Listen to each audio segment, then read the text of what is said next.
The big orange circus came to Madison Square Garden last night. The clueless Klux Klan showed up in force for what I think may have been the nuttiest Trump event of all time, and that includes the press conference he had last week to talk about Trump made such a mess with Puerto Ricans, they're now throwing paper towels at him.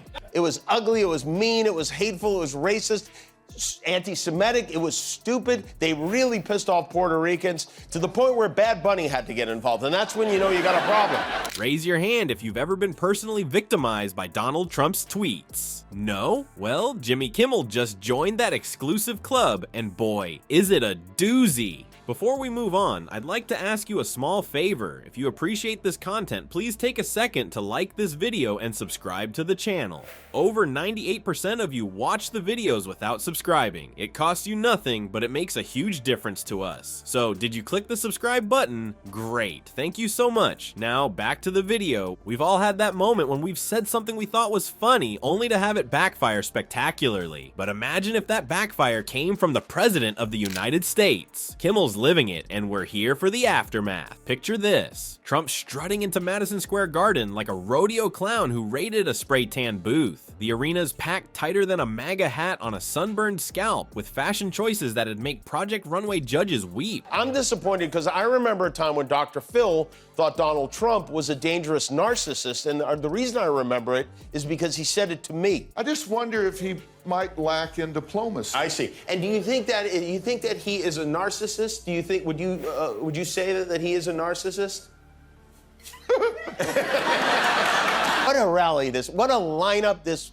It was like when all the villains team up to poison Gotham City's water supply. As Trump takes the stage, he starts rambling about bone spurs and saving Christmas in March. It's like watching your drunk uncle at Thanksgiving. If that uncle thought he was the love child of Jesus and George Washington, he's spewing more hot air than a broken hairdryer, and the crowd's eating it up like it's the last hamburger on earth. But here's the kicker: Trump's claims about crime rates are about as accurate as a blindfolded archer. While he's painting a picture of America as a crime-infested hellscape, the FBI's data tells a different story. It's like he's reading from an alternate reality script where facts are optional and feelings are king. As Trump's speech meanders more than a lost tourist in New York, you can't help but wonder if there's a method to this madness, or if he's just making it up as he goes along. It's political improv at its finest, folks, where the points don't matter and the truth is made up.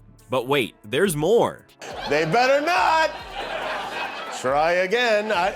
That's right. They better not, or a farting 80-year-old in bankruptcy court will make them pay dearly. I'm not going to do conspiracy, and I'm not going to do conspiracy. But it's kind of funny that they tried everything else, and now they're trying to kill him. They better not! I feel like these people are playing a trick on us. Like it's a big, terrible trick. That clip's from 2015. What could have happened over the last 9 years that made Dr. Phil think, on second thought, he isn't a narcissist at all. He's a pretty well-grounded guy. The First Lady of Reluctance is about to grace us with her presence. Melania's upcoming appearance promises to be more awkward than a vegan at a barbecue contest. Will she smile? Will she speak? Or will she just stand there, silently questioning her life choices? Stay tuned. Now, how did our boy Jimmy Kimmel roast this circus of a rally? He went in harder than a kid attacking a piñata at a birthday party. Kimmel quipped, Trump's rally was so bizarre, even the MAGA hats were trying to escape. He added, it's like watching a one-man show called Delusions of Grandeur, the musical. Melania Trump made a rare appearance in compliance with Section 3, subsection 2.7 of her prenuptial agreement. Good evening, New York City, our hometown. Let's seize this moment and create a country for tomorrow. In her still today,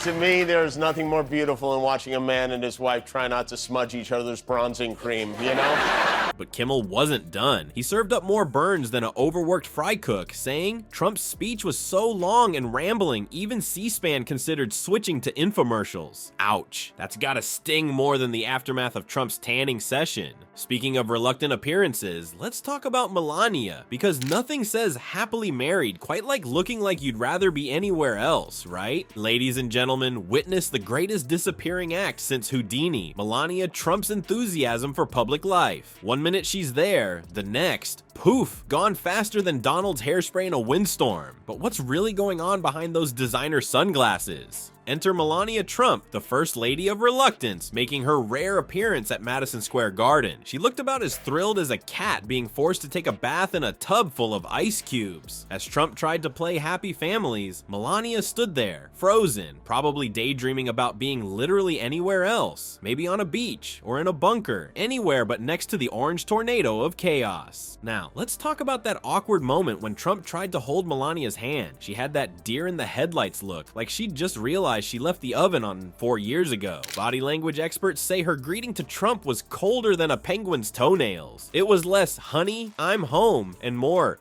you again? But here's where it gets juicy. Rumor has it that Melania might not even be living in the White House full time during Trump's next term. Maybe she's pulling a Home Alone and living it up in Trump Tower while Donald tweets from the Oval Office. This appearance, it was as if they caught her in a glue trap at Saks Fifth Avenue and dragged her there. And I gladly stand up next to you and defend her still today. This whole event, his whole platform is immigrants are dangerous, immigrants are killing our country, we have to stop the immigrants. And now, from Slovenia, please say hello to our former First Lady, Melania Trump.